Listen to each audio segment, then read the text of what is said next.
You draw. and you guess. Number 1 is fish. Number 2 is camera. Number 3 is robot. Number 4 is dinosaur. Number 5 is butterfly. Number 6 is castle. Number 7 is spider. Number 8 is candle. Number 9 is pizza. Number 10 is cook. Number 11 is tablet. Number 12 is ghost. Number 13 is popcorn. Number 14 is biryani. Number 15 is fun boy. Number 16 is pet. Number 17 is cockroach. Number 18 is honey. Number 19 is person. Number 20 is book. Number 21 is bank. Number 22 is t-shirt. Number 23 is purchase. Number 24 is bottle. Number 25 is mine.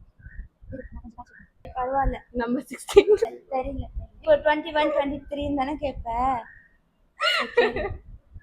இல்ல நீ வரைஞ்சிட்டு கேட்டால நீ தெரியாது.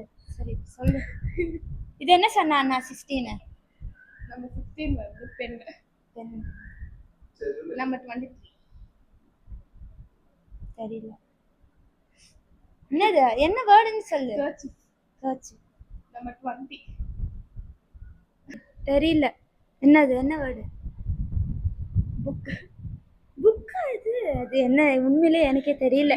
இந்த ஒழுங்கா இது வரைஞ்சிடலன்னு கேளு. வரலன்னா கேட்டேன். நீ வரையாதது கேட்டு 3 இப்போ நீ செத்துட்ட. 4 ஒரு நிமிஷம் இரு. டைனோசர். 14. பிரியாணி. சரி 2 பாயிண்ட்ஸ். நீ இருக்க செத்துட்ட.